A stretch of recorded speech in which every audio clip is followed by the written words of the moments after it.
Ever felt like something in your house moved when you weren't looking?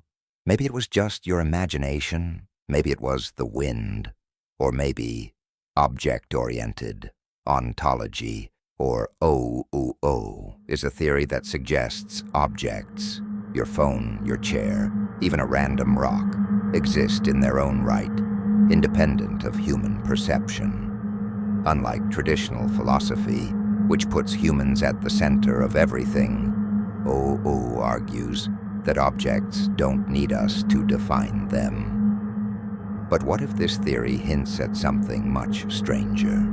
Some believe objects don't just exist.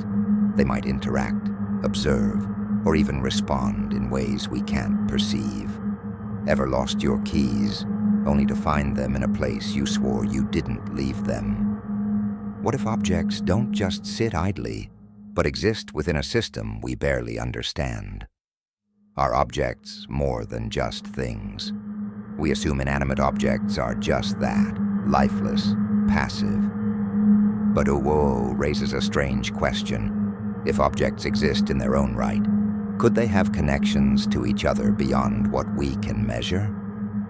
Scientists have long been puzzled by quantum entanglement, the idea that two particles can be linked across vast distances, reacting instantly to changes in one another. Some theorists wonder, could something similar happen on a larger scale? Could objects around us be interacting in ways we don't yet comprehend? Theories that make you think.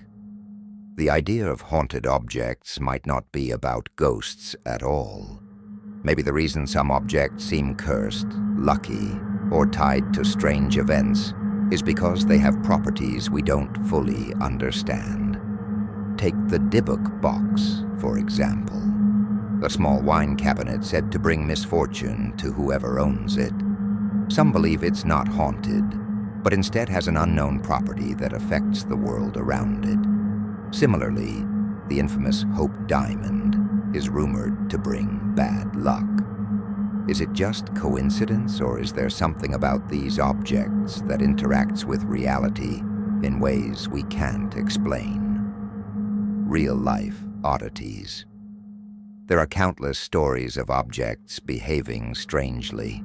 Some people claim their furniture shifts slightly when they aren't looking. Others report that certain antiques seem to bring with them an eerie presence, almost like a residual energy clinging to them. A man once collected antique dolls, only to notice they were subtly repositioning themselves overnight. He set up a camera, expecting nothing but what he captured was strange. The dolls didn't move like in a horror movie, but they seemed to tilt ever so slightly, as if reacting to something unseen. What if we're not the center of reality? We've always assumed the world revolves around human perception, but what if OOO is right?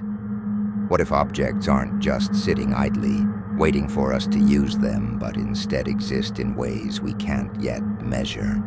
Maybe that unsettling feeling that something moved when you weren't looking wasn't just your imagination. Subscribe if you dare.